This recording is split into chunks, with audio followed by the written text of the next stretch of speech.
Hello and welcome to another episode of Intentionality, podcast where we talk about purposeful life. Today we have, what do we call Sumit? Yogi, triathlete, a runner, a strength coach. I can say he is the epitome of intentionality. So welcome Sumit. Could you please introduce yourself to our audience? Thank you, Satisha, for having me here. I'm very, very happy and glad that we're here today. Happy to have made it, after the last rescheduling. So, and thanks for the introduction. A couple of things that I've done, but what do you call me? I think just a human who smashed to be better every day. And it started with running and yoga, and then it went on to explore, further distances that I kind of learned about the sport of triathlon and then tried that as well. So, someone who strives to be better in all domains, be it yoga or running and now triathlons, and then not just the sport, but also in life in general. Yeah. How did it start? What made you get into this? What was the calling? So it's incidental, I would say, but there was an intent to do something. It was about, I think now 15 years ago. I was quite heavy. I weighed about 90 plus kilos and I didn't like it. Nobody likes to feel that you're not fit and you feel lazy, lethargic. And so there was this thought that, hey, I need to do something, something for my health, something for fitness. And so I started walking around the park or jogging around the park. That's where it started. I lived in BTM at that point in Bangalore. And still, when I pass that park, I kind of remember those times, because I could barely run 200 meters. But then, just did what I could, walk, run. And then around the same time, my mother was unwell, and it's something very common problem that she had, which is a knee issue, like arthritis. But in her case, she couldn't walk. It was like she was in pain and she was not able to get up and do normal day-to-day life work. And this was 15 years ago. She was about 51 years. Quite young, to face such a problem. Right. And I didn't know how can I help her, but I wanted to do something. And so I spoke about this situation at my workplace. And at that point, they were kind enough and understanding enough to let me go work remotely for a month and kind of take care of my mom's health and then come back. Because I was worried at work, and then somebody noticed around and they asked, hey, what's the problem and how can we help? I shared the problem. They said you could you could go and do this. And this was 15 years ago when work from home was not a thing, right? They is doing it. So good of them. It's really good of them. And that's something, which really, I think, changed my life for good. Right. So I went home. My mom lives in Lucknow. She's still there. And next is, what do we do? How do we solve this problem? And then that's when I learned about naturopathy and yoga kind of center, which was run by Vivekanand Hospital itself. They had a unit there, and I would take her there for these therapy sessions. They would, I think it was a yoga practice modified for ailments. They would use different equipments or belts to modify it for that, so the patient can do it easily. And of a couple of days, I would take her, I would sit there, do nothing, right? Wait for the sessions to end and come back. I was really bored to death over there. What do I do sitting here? And somebody said, hey, why don't you also do it? Yeah. You're just sitting here, right? Why don't you try? So they had yoga classes, and I also started practicing there. And a month just passed by. My mom was really feeling better. She improved a lot in that month. She continued later at home on her own. But there was a drastic change and improvement that I could see. That's I realized, hey, this is kind of magic, right? That's clearly demonstrated to me like movement is medicine, and we should all do something for our health. And these problems that we are facing today are all lifestyle problems. Right. And that's when I came back to Bangalore, I started kind of practicing yoga. I joined a studio nearby my house then in BTM. Dhriti Yoga, I remember the name, and I'm still in touch with them. and started practicing there. And while I started practicing, so yoga and running, we both continued at the same time. I was practicing yoga in the mornings, running in the evenings. This went on. And then I came to a point where I could do everything what was being taught in the class. There was like, and then an opportunity came wherein they wanted to go out for some demonstration and some performance somewhere. So they asked me, hey, would you kind of be happy to assist us? I was like, very happy, like, okay, I didn't know that's something I could do and it's possible, okay. So I went with them and I demonstrated the postures, and it was a great experience. So I really loved it. And that's when I thought, like, what else can I do? You learn a lot when you teach, actually. Yes. Right. Yes. True. Right. So, sorry, that was, I think, a long answer for a short question. But I don't know what I missed. So that's the trigger. The trigger to get started was these two, like an intent to do something for my health and my mom's condition and her recovery. Right. That's really kind of gave me that clear vision, like what is the outcome if you do this. Right. So once you know clearly the value in doing something, I think nobody needs to push you to do it. Right. And that really goes with our, I think, Scrum teams as well. Absolutely. Since our teams realize the value, right? What are we doing and what is the outcome and not just the output. Right. I think they are self-motivated to work towards that goal, sprint after sprint, and kind of work. So that's pretty much the intentionality, the purpose-driven life. So if I fast forward now, it's been 15 years since you started on this journey. You're a triathlete, and I heard you saying, you wanna work towards completing a full triathlon as well. If you were to look at a purposeful life, for anybody for that matter, how does it look like for you? Purposeful life, I think, three words that come to my mind always, that is happiness, health, and peace. So if you are happy, if you are healthy, and you are peaceful, I think that's a well-led, purposeful life. And every other dimension would be covered with it. Right. Be it your relationships, be it your finances, be it your professional growth, everything else sums up for me in these three words. Okay. That's a great way to put it. So if you were to practice the same thing with your Scrum teams, how do you practice it? That's an interesting one. So first of all, listening to your teams. I think that's one thing. Scrum in theory and Scrum in practice, I think, become two different things. For that matter, anything. Yeah, anything, I would say, yes. So I think first thing is to listen to your teams and to create an environment where a team can speak openly.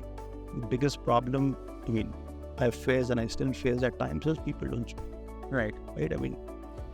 I know you have a problem, but I want to hear it. Okay? Because that's something, if there should be this openness in the team and the courage that we say, like, we would have the courage to do the right thing. But I think that's something for Scrum Masters and the leaders to build an environment where people feel safe. Okay? Right. Psychological safety is the most important thing for people to speak. Absolutely. And action on those, whatever concerns or issues you hear from your team. All right. So I think it's two-way. It's the team and the management both have to work together. And to bring this happiness, health, and peace in a team, retrospectives, deep dives, discussing problems openly, giving that safe environment for the team to kind of come up with their questions, concerns, suggestions. Also, kind of explore what do they wish to do? What are their goals? Their goal, the company's goals, the team goals, they should all align at some point, right, to achieve that purposeful life and mission, be it at work or outside work. I think that's something we need to stick together, and that's what I try to do. But it's not as easy as it sounds to be, I think.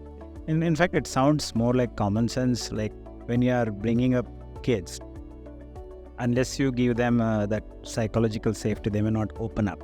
Like my daughters now easily come and tell me you are weird. If at all I had gone and told this to my father, he would have beaten black and blue. So I did not have that psychological safety to go and openly express. So I guess sounds pretty much like a common sense of bringing up kids and family, right? Absolutely true. So you have spent a lot of time educating yourself about yoga, not just practicing. You have educated yourself a lot. So what is it about yoga that attracted you? So I think the education, why I went in that direction is because what I experienced with the practice, I really wanted others to experience. Okay. And me being a medium of that gives me a high. Like that's something which is something I cannot explain in words. And when I'm teaching a class, I'm in a space which is of my own. Okay. Like it's a different world. There is I cannot think of anything I don't know. That's how it becomes. It's a state of flow basically. When I'm teaching, because you cannot take your focus away from your students in front of you, think about something else. You may miss a count, so it's not that you may miss a count, but it's the connection that you make and the experience that you're sharing. That's the intent with which I started. So, and the first course I did was from Shivananda, like 14 years ago or 13 years ago. And for that, again, I'm very grateful for my employer at that time and for them understanding my passion and my inclination towards this. I was away for a month from work and yes, it was like, yeah. It was a rigorous training. It was a rigorous training, 1 month residential course, and that was my first one. Okay. And this happened not right after, but after I was practicing with Jiti Yoga, and I thought I came to a point where I could go to the next step, and I was thinking what to do, and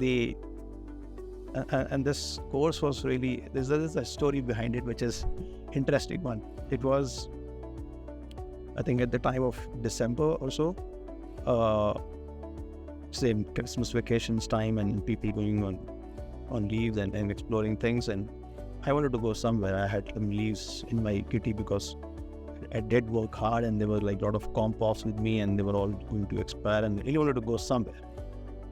But then none of my friends had leaves. I was not married then, and I had no company to go along with somebody. I was thinking, what do I do? I was doing some random Google searches, and that's when I came upon something which is yoga vacation. 13 years ago. I'm like, what is this yoga vacation? So, and I thought, okay, let me explore and then experience. It was a 2 weeks, 15-day kind of a vacation program, which still is conducted at the same ashram, and that was my first ashram experience. So I went there, stayed for 2 weeks, learned what they taught, and really enjoyed the experience. That is when I learned that they have a teacher's training course in a program, wherein you could kind of become a teacher with 200 hours of training if you go there and stay for a month. Came back with that intent, and took me an year to kind of discuss, plan, convince my team, kind of make sure that work is not affected, and also be on a kind of be on the toes. If there is something critical, I'm going to drop it and come back. So with all of that, it did happen, but it took an year to plan. So that was the first yoga course, and then it went on. Like after I completed that, I enrolled for a master's in yoga, which was in Jigni University, and it was a part-time course. I think it was designed well for working professionals, wherein you keep visiting them after like every 6 months for your exams, and also a contact program where they teach. It was well structured. Also got to spend some time at their hospital, Arogyanam, doing an internship. So it took me about, I think, 2.5 years to complete the degree, and it was a great learning experience, and I've been able to share what I have learned with my students. So hope your friends don't think that Kash would have taken this guy on a vacation.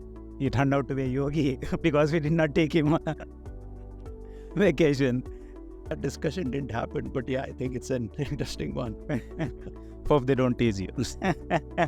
I think initially, I don't know if they ever teased me, but initially they have, right? I mean, you have a different lifestyle and a different life, and then you slowly, gradually change and transition, and you become something else. But then in my case, it was not like a flip. didn't happen overnight. Right. It happened on a very gradual way. Like maybe if I'm partying with my friends till 3 a.m., it became 2 a.m., it became 1 a.m., it became 12, it became 10, and it became none. So that's how kind of gradually it went down. So that's a good cue. If somebody has to transform themselves, Absolutely. you cannot really flip. There You cannot really stop quitting smoking. There is by- no magic pill, there is no shortcut, and there is no sudden gains that can happen in any field. And if they do, I can bet on it, it will not be consistent. Right. Right? Again, you can go on a crash diet and kill yourself and lose 30 kgs in a month, but then you cannot sustain it. Right. Ultimately, what matters is the sustainability. Right. So anybody who is planning for a change, be it like in organizations, transitions, transformations, or individuals who are trying to transition or change their careers, chase fitness goals, health goals, or like goals like scaling the Everest, running a marathon, give yourself time and believe in yourself. First of all, you can do it, and it's all doable. It's a process. People have done it, Right. and nobody kind of learned it from day one.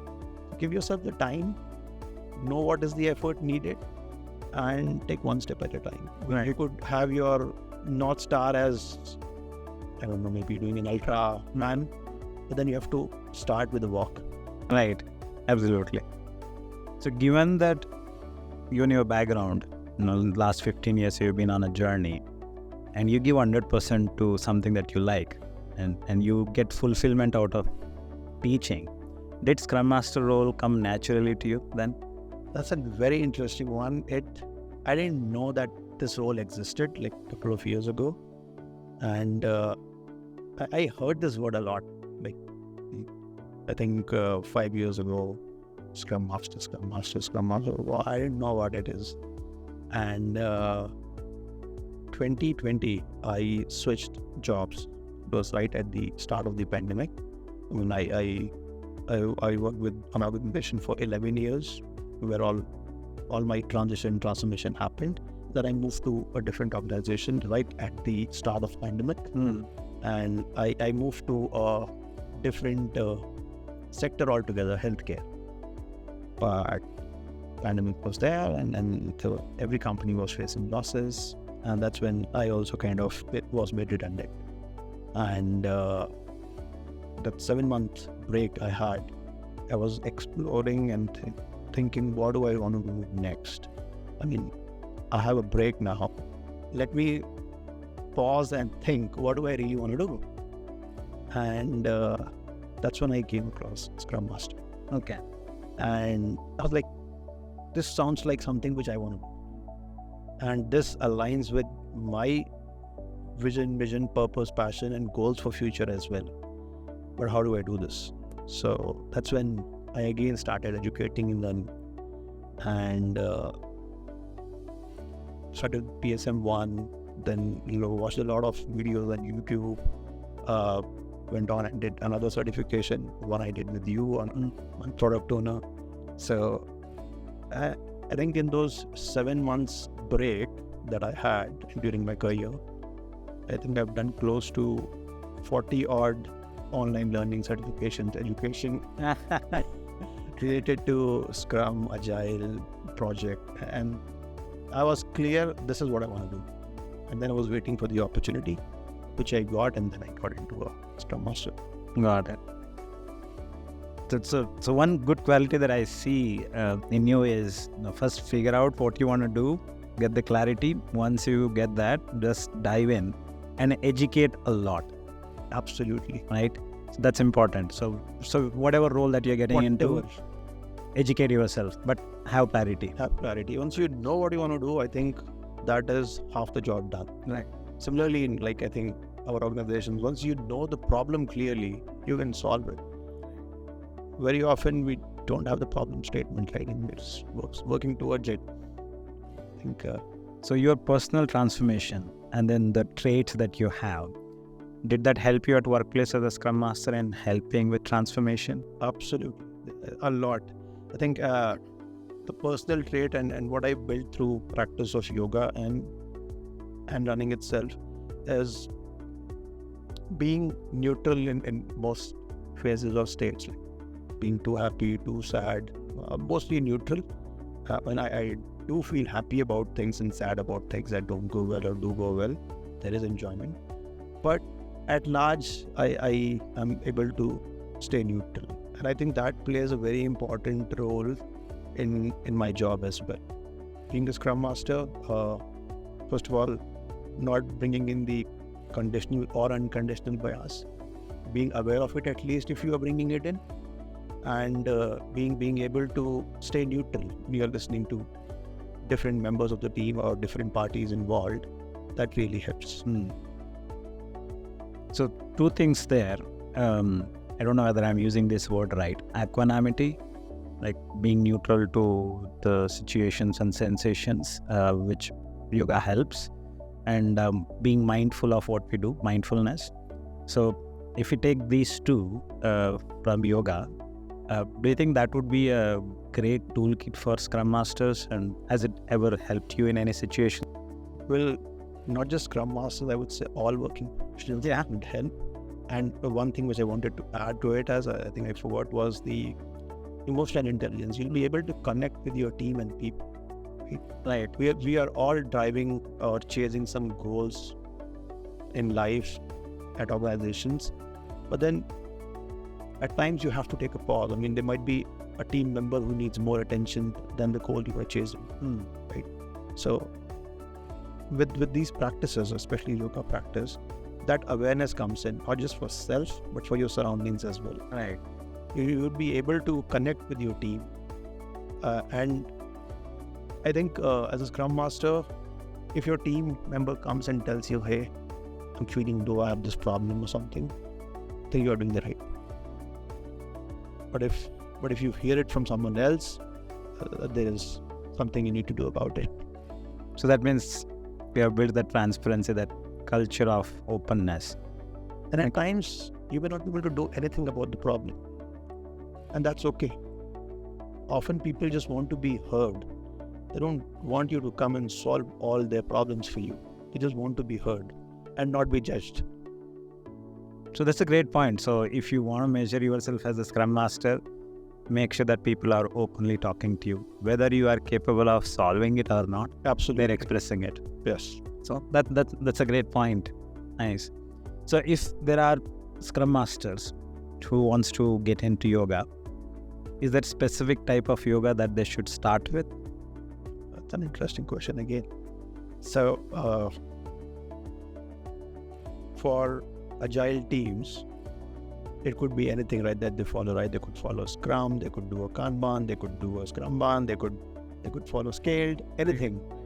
But then I think the goal is one, right? I mean, you want to be delivering value to your customers and as quickly as possible. Similarly with yoga, no matter what path you choose or what style you choose, there are different paths of yoga like Raj Yoga, Bhakti Yoga, Gyan Yoga, Karma Yoga, and different styles in the physical practice. You could do like Hatha Yoga, Ashtanga Yoga primarily. No matter what you do, it will all lead to the same ultimate goal. So you can choose a path that you like, but then to know what you like, you have to explore. Okay. Educate yourself. Yes. So don't think, hey, I'll do it tomorrow, or this is too tough for me, this is too... Just go and experience. In today's era, there is everything available online. Everything is available offline if you're in Bangalore or anywhere. Sign up for a class nearby, go and experience, to do it for a week or a month. If you like it, stick to it. If you think, no, this is not something I can connect with, try something else. Makes sense.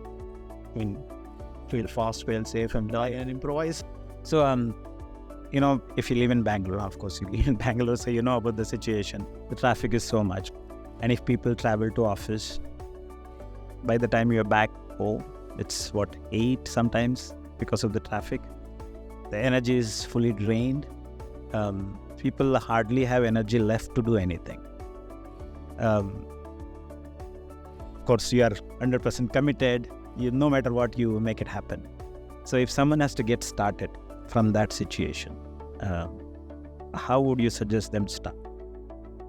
So maybe we can start with